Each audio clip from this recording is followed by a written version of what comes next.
down from Washington, D.C. to see about these murders. See what about him? See who's doing it. One of the Best Picture nominees at tonight's Oscars is Killers of the Flower Moon, the true story of white settlers who murdered wealthy members of the oil-rich Osage tribe in Oklahoma in the 1920s. But teaching that history may now be in doubt because of a new state law restricting classroom discussions around race. Mary Alice Parks has the story. Osage. Across the country, Killers of the Flower Moon is one of the most talked about films of the year, nominated for 10 Academy Awards. They're like buzzards circling our people. But here, in northern Oklahoma, just minutes from the Osage Nation, the subject of the film, high school English teacher Deborah Thorson tells me state law makes her too nervous to teach the popular book on which the movie is based. If I were teaching that book, then we'd get to what in society allowed that story to happen. So what were the laws at the time? What were the social dynamics between races and genders? And you cannot get into that without people being uncomfortable. The 2021 Republican-backed law specifically bans mandatory diversity training and the teaching that any individual should feel discomfort, guilt, anguish, or any other form of psychological distress on account of his or her race or sex.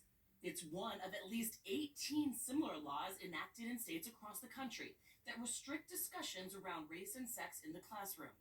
Thorson says she would never tell students to feel guilty based on their race, but the penalties around the law are so steep that she backed down.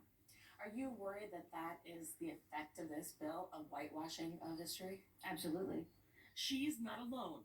Around the state, we heard from educators and leaders of the Osage Nation worried the law silences teachers and halts progress. They don't want to feel bad about what happened in the past. Well, I'm sorry.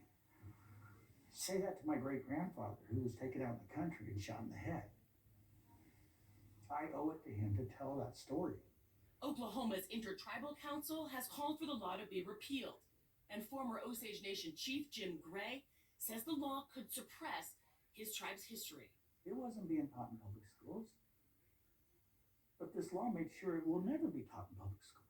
Because all it takes is one person to be upset about it and they could file a claim. Yeah.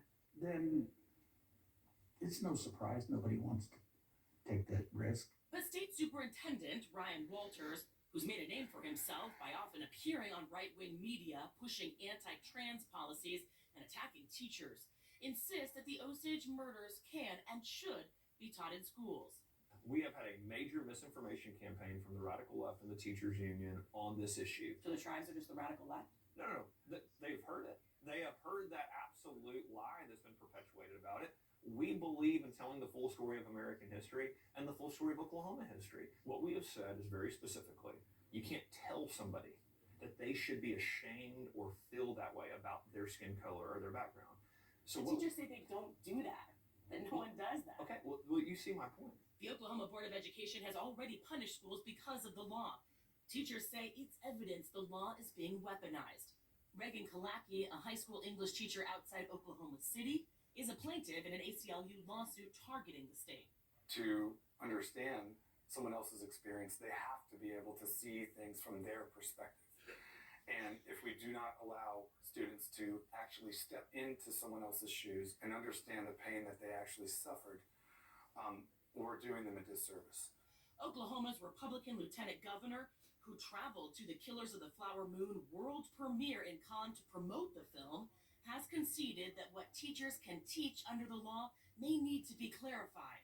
But until the law is changed or repealed, Deborah Thorson says she won't risk teaching the book. It feels like we are regressing. I'm not sure what they hope to gain from that, except those who don't know history are bound to repeat it. For this week, Mary Alice Parks, ABC News, Tulsa, Oklahoma. Thanks.